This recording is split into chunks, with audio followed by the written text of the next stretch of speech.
So glad you could join us here today on the LitFest channel, a chance to meet and talk to some of the authors who attended the 2020 Emirates Festival of Literature back in February. Our next guest is really rather special, an author and illustrator of children's books. Oliver Jeffers has probably garnered more awards than any other writer attending the LitFest. His writing career stretches back to 2004 with his very first book, How to Catch a Star. His latest book is entitled The Fate of Fausto and is an absolutely glorious book to enjoy, tactile in the extreme.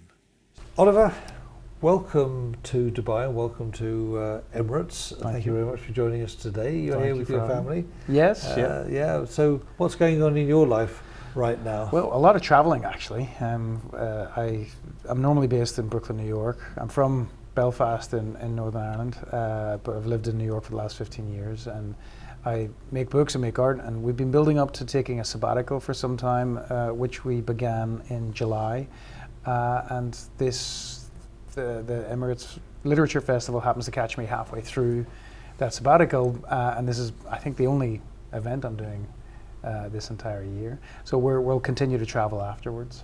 So where have you flown in from this week? We came in from Dublin, and then we will go on to Tokyo. How lovely. Yeah. It's worked out well. It has worked out very well, and yes. You have a young family, I believe. Yeah, we're traveling with our two young children, who are 2 and 4, just before the older one has to start school, so we're moving around and just seeing as much as the world as we can. Now, is this your first visit to Dubai? It's not actually. I was trying to work this out, maybe a decade ago, maybe more, when the Literature Festival was in its infancy, and it's incredible to see just how much of the city has changed in that amount of time, because it was also here, but there was very little else around. So it's eye-opening. It's such a feat of engineering of how much has happened in such a short time. Now we're here to talk about your latest book, which is called The Fate of Fausto, which I just happen to have a copy here. So let's show it to everybody. But before we talk about this particular book, let's take you right back to 2004 or thereabouts. How did you get into writing and illustrating? Well, I've always had an extreme interest in making art and appreciating art, and once I realized that could be somebody's actual job to make art, I knew that was the direction I wanted to go. And so it was in the direction of fine art that I started going to first, and then in 2004 my first picture book came out, but it had initially been intended as an exhibition of individual paintings, when at one point it occurred to me that this story would be better told in the form of a book than on pages, and everything ended up gravitating it down towards distilling it into this very simple economic story that was mostly enjoyed by children, and then I kind of just discovered this system, this way of telling stories that worked really, really well for me, and I've always loved children's books and picture books, and I've always collected them, but often more as beautiful objects in their own right. And whenever I got into it, it really is. It's the perfect way to tell stories, because the reader can go through at their own pace, and it doesn't require any plugs or batteries or technology. You can just pick up a book and immerse yourself in it. Was this happening while you were living in Northern Ireland? This was happening while I was living in Northern Ireland. When I think my first 3 or 4 books were made in Belfast, and then my wife and I moved to Brooklyn almost 15 years ago, and the rest of my books have been made there. So what prompted the move? Well, I suppose, being an artist, New York City is often seen as like the cultural capital of the Western world, and things just happen there. It's filled with like-minded people who are interested in the making good art and having healthy and critical conversations about culture. And so when I went there to visit, I think about 10 years prior to that, or maybe 5 years prior to that, I just fell in love with the city, and there was an energy that just really fascinated me. And so it took us multiple years to figure out a way to get there with visas and how that would work, being an artist. But once I was there, it made sense. So is that what you call home now?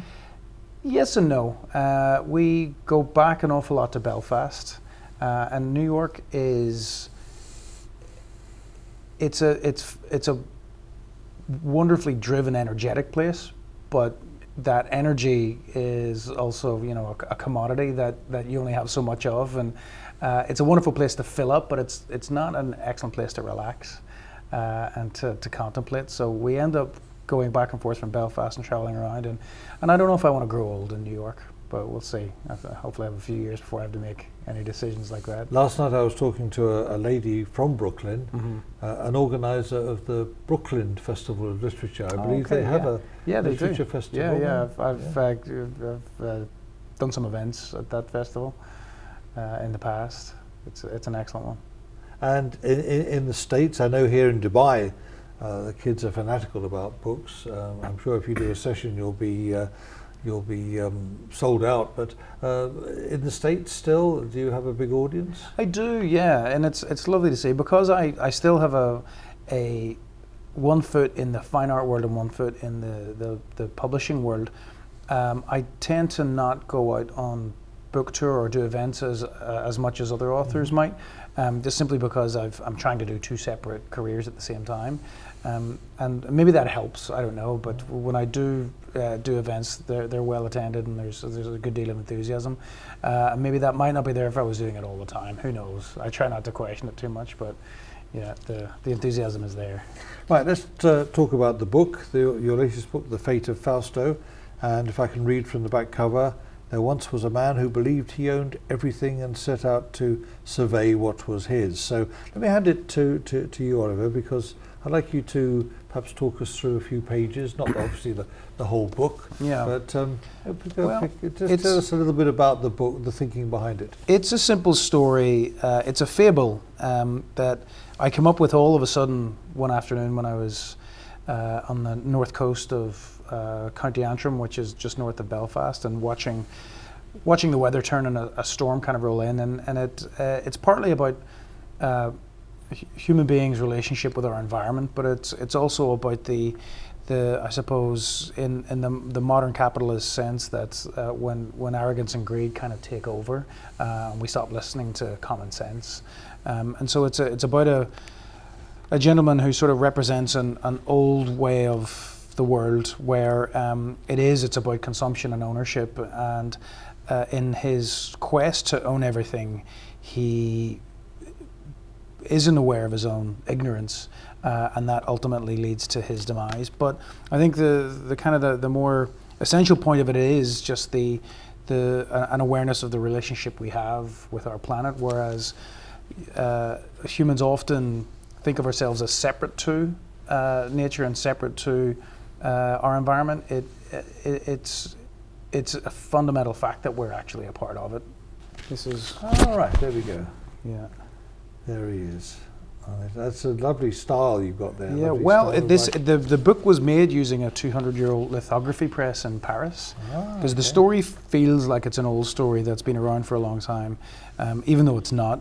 And I wanted to make a book that honored the traditional techniques of bookmaking. So the type font is made using traditional lead set typing, and the art is made on a lithography press the way that books used to be made back in the day before digital printing. And so it's this old lithography machine in Paris that's very, very manual and very time consuming, and a lot of it is guesswork. So that took about 6 months of my life last year in Paris, and was an interesting experiment. I love the inner cover. When you open up the first page, or you open up the cover, that beautiful, like this. Yeah, so that's another way in which all those old books that you pick up from, or you see in libraries or in secondhand bookstores, they have this traditional marbling technique at the for the end papers, and so we created some for this book. At the beginning, it's the colors of the first half of the book, which are sort of sepia tones and reds, representing the earth, and then at the back, it's this marble technique of light blues and whites, representing the second half of the book, which takes place at sea. Looks like a labour of love. It was certainly a labour of love. Are you pleased with it? I'm very pleased with it, yeah. Is it doing well? It is doing well, yes. Oh, it's and I think my definition of well is that it's getting conversations going. And because, you know, I try to say that it's a picture book rather than a children's book, because there's plenty in here for all ages, and it's prompting discussions about what it means to be aware of the role that we have in this earth, on this earth, and how we are not above it, and separate to it, but a part of it. Mm-hmm. Now, as well as creating these beautiful children's books, you're also much in demand as an illustrator.